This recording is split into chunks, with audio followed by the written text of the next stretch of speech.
Baik, fokus dari negeri di bawah bayu, penyakit pertusis atau batuk kokol menunjukkan peningkatan dan perlu dipantau. Rinciannya bersama Redwin Robin di Kota Kinabalu. Redwin, silakan. Benar, Azam. Kementerian Kesihatan Malaysia KKM mendapati kejadian penyakit pertusis ataupun batuk kokol meningkat 986% di Sabah dan akan dipantau rapat mengenai keadaan tersebut. Ini disebabkan sebanyak 75 kes telah dikesan tahun ini berbanding hanya 7 kes dicatat dalam tempoh yang sama pada tahun lepas. Kalau ada anak-anak yang mempunyai gejala batuk seperti itu, tolonglah bawa kanak-kanak itu ke hospital, berjumpa doktor ataupun klinik yang berdekatan supaya kita dapat pantau dan lihat sama ada adakah betul kes itu ada kes yang kita perlu rawatan yang lebih lanjut ataupun mungkin hanya sebagai penyakit batuk biasa saja. Dr. Zaliha berkata demikian dalam sidang media sesi Town Hall Negeri Sabah mengenai kertas putih kesihatan di Kota Kinabalu. Dia berkata demikian mengenai tular video di media sosial mengenai pengumuman awam di Kampung Ketiau oleh Pegawai Kesihatan Daerah Putatan mengenai batuk kokol. Berdasarkan statistik KKM, daerah Kota Kinabalu mencatatkan kes tertinggi sebanyak 20 kes. Diikutilah Datu 16, Tawau 15, Putatan 8, Semporna dan Papar masing-masing 4 kes, Kunat 3, sementara daerah Kinabatangan, Tambunan dan Sandakan masing-masing turut merekodkan 1 kes. Manakala hanya 1 kes kematian akibat batuk kokol setakat ini. Dr. Zaliha turut mengingatkan orang ramai yang bergejala supaya berhati-hati apabila mendekati bayi, memandangkan bayi berisiko tinggi untuk mendapat jangkitan pertusis. Bagi yang mempunyai gejala batuk perlu mengamalkan adab iaitu menutup mulut dan kerap mencuci tangan bagi mencegah penularan jangkitan kepada orang lain. Daerah Tuaran dipilih sebagai tuan rumah pelancaran sambutan perayaan Pesta Keamatan Peringkat Negeri Sabah 2023 bertemakan keamatan memudayakan perpaduan 1 Mei nanti. Jawatankuasa penganjur turut bersetuju menambah elemen unik tambahan seperti pengantara bangsaan Pesta Keamatan dan penyertaan petani dalam pertandingan pengeluaran hasil pertanian terbaik. Pelancaran ini yang akan dirasmikan oleh Yang Amat Berhormat Ketua Menteri Sabah. Kita juga mengaturkan program pengisian termasuklah pelancaran, termasuk juga pertandingan-pertandingan sugandoi, pertandingan undung adau, puisi, tauhis, pertandingan-pertandingan yang lain seperti sukan tradisi dan pertandingan makanan tradisi. Datuk Dr. Jeffrey berkata demikian ketika ditemui di Kota Kinabalu. Menurutnya, segala persediaan kini giat berlangsung melibatkan pelbagai jawatankuasa yang telah diwujudkan untuk memastikan perjalanan acara berlangsung dengan lancar. Antara pengisian awal sempena pelancaran sambutan Pesta Keamatan adalah pertandingan Master Tuaran bertempat di Astaka Dataran Tuaran dan Sodop Unduk Ngadau bertempat di Dewan Seri Sulaman Tuaran.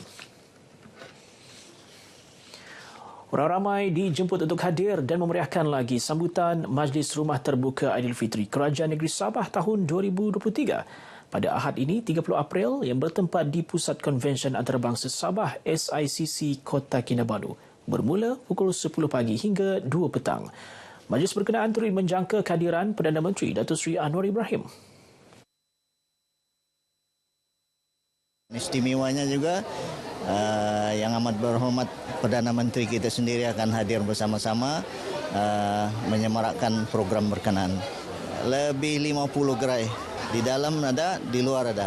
Kita juga akan adakan penyampaian bantuan untuk anak-anak yang dari rumah anak yatim, dari tahfiz, anak-anak yatim lah.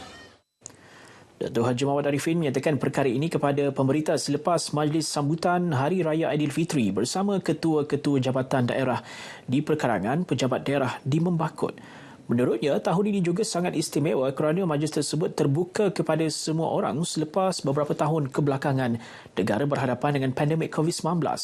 Tambah Datuk Arifin lagi, seramai 20,000 anggaran pengunjung dan orang ramai akan hadir ke majlis berkenaan.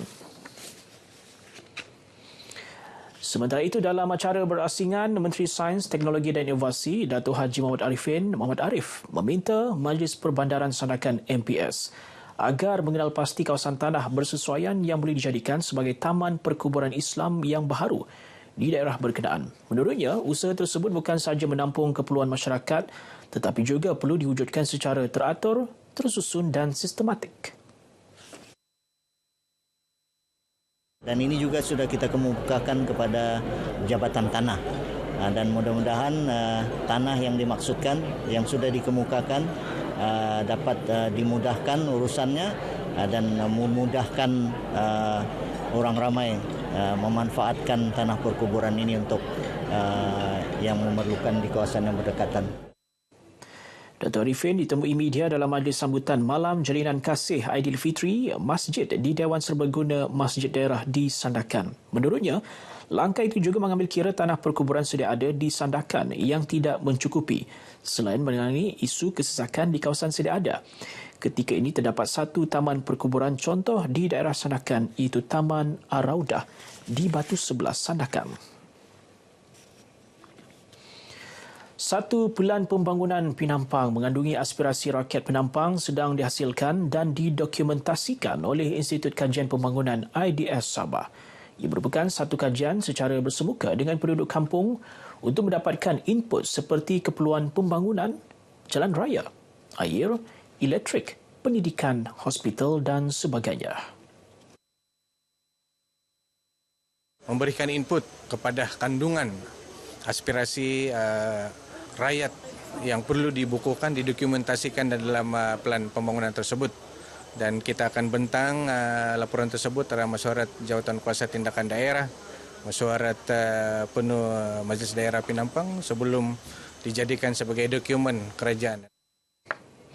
Datuk Iwan berkata demikian selepas mengadakan lawatan kerja ke Kampung Terian di Penampang. Menurutnya, pelan pembangunan ini akan digunakan dalam rancangan Malaysia seterusnya untuk mendapatkan peruntukan dan pembangunan sewajarnya. Justru, beliau berharap agar semua penduduk dapat bekerjasama untuk melengkapkan laporan yang telah bermula April dan dijangka siap dalam tempoh 6 bulan. Datuk Iwan seterusnya turut menyampaikan bantuan RM5,000 kepada Sekolah Kebangsaan, Ketua Kampung dan Jawatankuasa Pembangunan dan Keselamatan Kampung Terian Penampang. Baik, paparan tadi mengakhiri perkembangan berita dari negeri di bawah bayu untuk petang ini. Dengan itu kembali bersama dengan Azam Hussein di Angkasa Puri dengan lebih banyak pengisian berita wilayah selepas ini. Azam. Baik, terima kasih Redwin langsung dari Sabah. Kita beralih pula ke saingan Liga Super. Jaringan Badrul Bakhtiar membantu Sabah FC meraih kemenangan 2-1 menentang Selangor FC di Stadium Likas malam tadi. Kemenangan itu membolehkan Sabah FC meneruskan rekod tanpa kalah di laman sendiri musim ini. Dalam perlawanan tersebut, Sabah FC mendahului jaringan menerusi Sadil Ramdhani pada minit ke-24 yang menyempurnakan tendangan penalti selepas kapten pasukan Badrul dijatuhkan. Pada minit ke-53, giliran Selangor FC menyamakan jaringan menerusi gol sendiri penjaga gawang Sabah FC, Khairul Fahmi Cik Mat selepas terkena bola lantunan. Bagaimanapun pada minit ke-65, Sabah FC berjaya meledak gol kemenangan hasil jaringan Badrul sekaligus membolehkan kelab itu meraih 3 mata penuh. Keputusan itu membolehkan Sabah FC berada di tangga ketiga dengan 20 mata selepas 10 perlawanan berlangsung.